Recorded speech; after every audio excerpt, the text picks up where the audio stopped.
unity behind the government to respond to those groups which violate all the teachings of Islam. Goma reiterated the importance of the ministry, Al-Azhar and Dar al-Ifta as institutions that can work to disseminate a more enlightened understanding of the religion.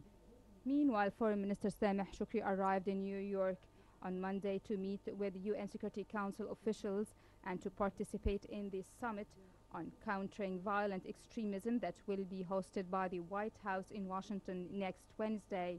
A foreign ministry statement said that Egypt is seeking political and financial assistance from the UN coalition, arguing that the danger in Libya is as big as it is in Syria and Iraq.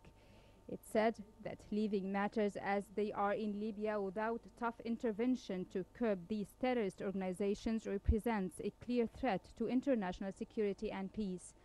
The ongoing hostilities of Daesh recognize no geographical borders and have heavily and quickly hit different countries since the beginning of 2015, with the most recent beheading of 2 Japanese nationals and a Jordanian pilot.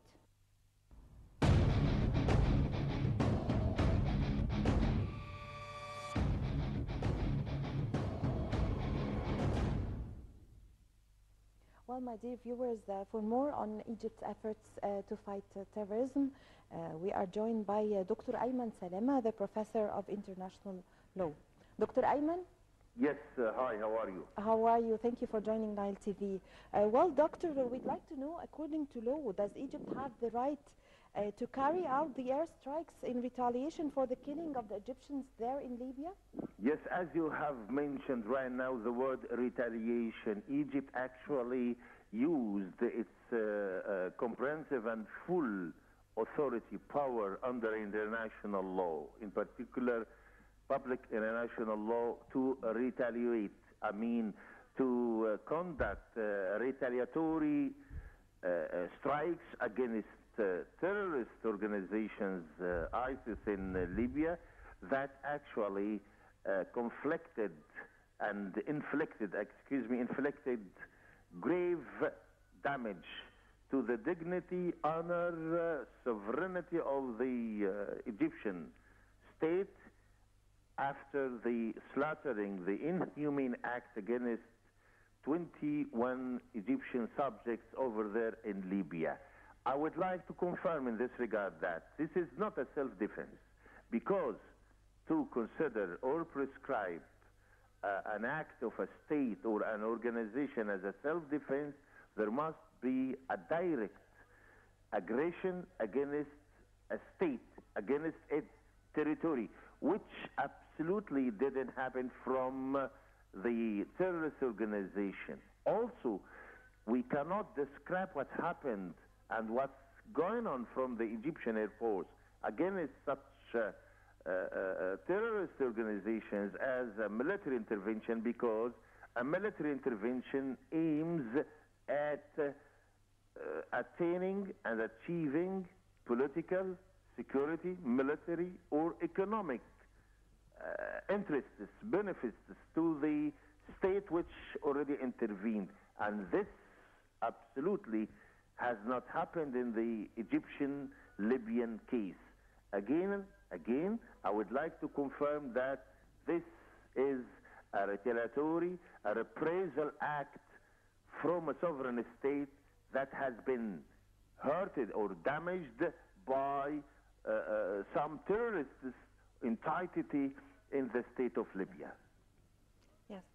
Sir, what are the measures that we can expect from the Security Council emergency session on Wednesday? We remember the speech delivered by His Excellency, the President of Egypt, Mr. Abdel Fattah al-Sisi, just 3 hours after the massacre occurred in Libya. He urged and he called on the Security Council and the international community to to adapt or to solemn its international commitments and obligations under international law.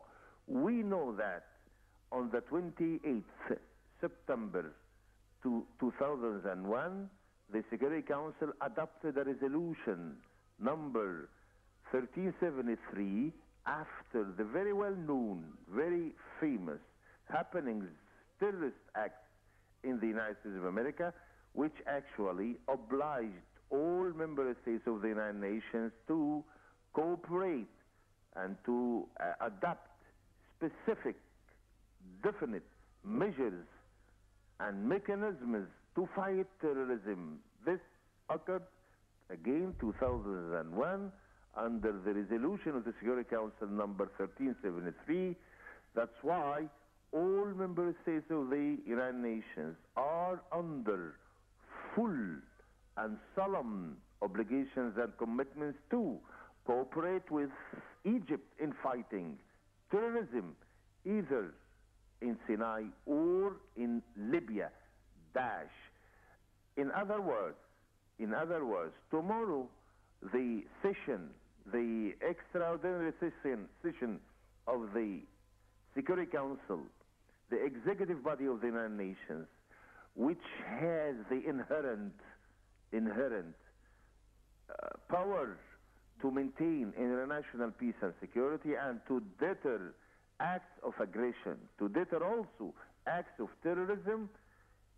Egypt asks and urges the Security Council to adopt a resolution to use, not to intervene, but to use force again by the United Nations member states under the umbrella of the United Nations, under the umbrella of any other regional organizations like the Arab League, under umbrella of an international coalition of a multinational forces to fight and to extradite such cancer called Daesh in Libya.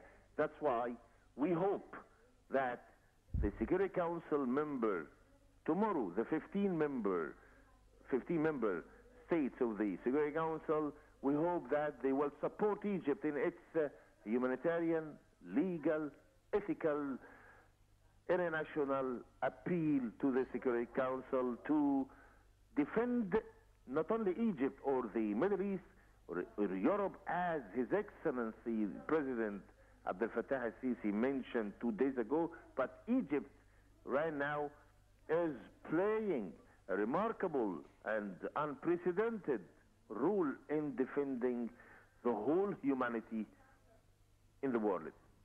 Thank you very much, Dr. Ayman Salama, Professor of International Law, for joining Nile TV International. Pope Tewodros II has held a mass on Tuesday in Abbasiyya Cathedral to mourn the Egyptian citizens killed by the Daesh terrorists in Libya. The mass also included prayers for Egypt's security and stability. In an interview with the Egyptian television, Pope Tewodros has praised the measures taken by President Abdel Fattah al-Sisi and the government to compensate the families of the victims. President al-Sisi had met Monday with Pope Tewodros II to offer his condolences over the killing of the innocent Egyptian citizens in Libya. Al-Sisi expressed his sympathy with the families of the victims, stressing that they will enjoy the full care of the authorities. The president also called on all Egyptians to unite to pass this critical time, confirming that unity is the only way to ensure the safety of the country.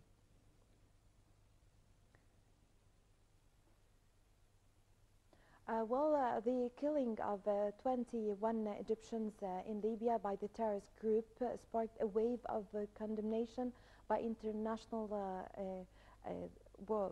all over the world. The world condemned the killings, paid condolences to Egyptian government and people, as well as the families of the victims. World leaders also expressed support to Egypt in its fight against terrorism. More details in the following report. Governments around the world have condemned the beheadings of 21 Egyptians in Libya by Daesh terrorist group. A White House spokesman described the beheadings as a despicable and cowardly murder and called for a political settlement in war-torn Libya. He said that the killing of innocents is just the most recent of many vicious acts perpetrated by terrorists against the people of the region, including the murders of dozens of Egyptian soldiers in Sinai, which only further galvanizes the international community to unite against terrorism. British Prime Minister David Cameron said the crime was a cruel and barbaric act. He reiterated the UK will not retreat in the fight against terrorists and extremism. France's President François Hollande said that the killing was savage. He reiterated the determination of France and its allies to fight against this group. Hollande and El-Sisi had a telephone conversation during which they emphasized the importance that the Security Council meet and that the international community take new measures against the spread of Daesh in Libya. For its part, the UN Security Council called the killings heinous and cowardly and called for the need to bring the perpetrators of these acts of terrorism to justice. The statement said that this crime once again demonstrates the brutality of Daesh, which is responsible for thousands of crimes and abuses against people from all nationalities and without regard to any basic value of humanity. Equally, statements from the foreign ministers of the United Kingdom and Australia and Canada's Prime Minister equally sought to tie in the attacks to global terrorism that has been under the media spotlight with increasing frequency. All of the politicians spoke of the resolve in the fight against terrorism and unity with allies against Daesh. Arab capitals also condemned the killings. Bahraini King Hamad bin Isa Al Khalifa sent a message of condolence to President Al-Sisi to show his severe condemnation of this criminal act. King Hamad said Manama will back any measures Egypt sees as suitable to encounter such a terrorist organization and support the international community in its endeavors to eradicate and cut its roots. United Arab Emirates Foreign Minister Sheikh Abdullah bin Zayed Al Nahyan said Daesh committed an ugly crime. He said that the United Arab Emirates is devoting all its sources to support